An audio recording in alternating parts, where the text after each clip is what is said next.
గొప్ప సవానాలో బంగారు అగ్నిమయ అగ్నికేశంతో ఉన్న సింహం రుద్ర తన గౌరవాన్ని రక్షించుకుంటూ పాలించేది. కాని దట్టమైన అరణ్యంలో శక్తివంతమైన వీర అనే పులి తన భూమిని ఆధిపత్యంగా నడిపేది. ఎప్పుడూ కలవని వీరిద్దరూ ఈసారి మళ్లీ కలవాల్సి వచ్చింది. దుర్భిక్షం వాళ్లను ఒకే నీటి సరస్సు దగ్గరకు తీసుకొచ్చింది. ఒకరికి ఒకరు ఎదురయ్యారు. రుద్ర నీటికి వచ్చాడు. అప్పటికే వీర అక్కడ నీరు తాగుతున్నాడు. వారి కళ్ళు ఎదురుపడ్డాయి. రుద్ర గంభీరంగా గర్జించాడు. వీర అంతే ధీటుగా గ్రోలాడు. మిగతా జంతువులు నిశ్శబ్దంగా చూశాయి. ఇద్దరు రాజులు ఒకే ప్రాంతాన్ని పాలించలేరు. ఇది మా భూమి, రుద్ర గంభీరంగా చెప్పాడు.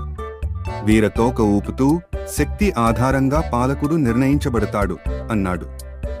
ఇక నిర్ణయం ఖరారైంది. వచ్చే పౌర్ణమి రాత్రి ఇద్దరూ తేల్చుకోవాలి.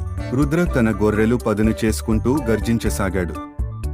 వీర తపస్సు లాంటి సాధన చేశాడు. ఇద్దరూ తమలో తమే సిద్ధమయ్యారు. పెద్ద ఏనుగు మహాదేవ్ ఈ ఇద్దరినీ వేరువేరు కలుసుకుని అహంకారం ధ్వంసానికి దారితీస్తుంది అని హెచ్చరించాడు. కాని ఎవ్వరూ వినలేదు. పౌర్ణమి రాత్రి వచ్చింది. పెద్ద బండల మధ్య, వృక్షాల మధ్య ప్రకృతే ఒక యుద్ధ భూమిని ఏర్పరిచింది. జంతువులన్నీ ఊపిరి పీల్చుకుంటూ చూశాయి. రుద్ర ముందుగా దాడి చేశాడు. కాని వీర తన చురుకుదనంతో తప్పించుకున్నాడు. ముక్కు మీద ముక్కు, బలంతో వేగంతో తేడా తేల్చుకునే సమయం వచ్చింది. రుద్ర తన శక్తిని ఉపయోగించి బలమైన దెబ్బలు కొట్టసాగాడు. కాని వీర తన గమనంలో వేగంగా అతడ్ని తప్పించుకుంటూ చిన్న చిన్న దెబ్బలు ఇస్తూనే ఉన్నాడు. రుద్ర కుడి భుజం నుండి రక్తం కారసాగింది. వీర వెనుక భాగంలో గాయమైంది. కాని ఇద్దరూ తగ్గలేదు. ఈ యుద్ధం ఇక భూమి కోసం కాదు, గౌరవం కోసం మారింది.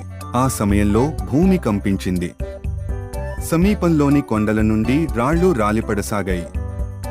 ఒకరి ప్రాణం కూడా క్షణాల్లో అంతమయ్యే ప్రమాదం ఏర్పడింది. అదే క్షణంలో ఇద్దరూ తమ యుద్ధాన్ని మరిచి ఇతర జంతువులను రక్షించడానికి శ్రమించసాగారు. రుద్ర గర్జిస్తూ జంతువులకు మార్గం చూపాడు. వీర చిన్న జంతువులను సురక్షితంగా తీసుకెళ్లాడు. ఉదయానికి భూమి మళ్లీ నిశ్శబ్దంగా మారింది. రుద్ర, వీర ఇద్దరూ రక్తంతో తడిసి ఉన్నారు. కాని ఇప్పుడు వారిద్దరూ ఒకరి గురించి ఒకరు గౌరవంతో చూస్తున్నారు. ఇద్దరం కలిసే పాలించాలి, రుద్ర అన్నాడు. వీర చిరునవ్వు చిందించి, అదే సరైన మార్గం అన్నాడు. అరణ్యం, సవానా కలిసిపోయాయి. ఇక నుండి రెండు రాజులు కలిసి పరిరక్షణ అందించారు.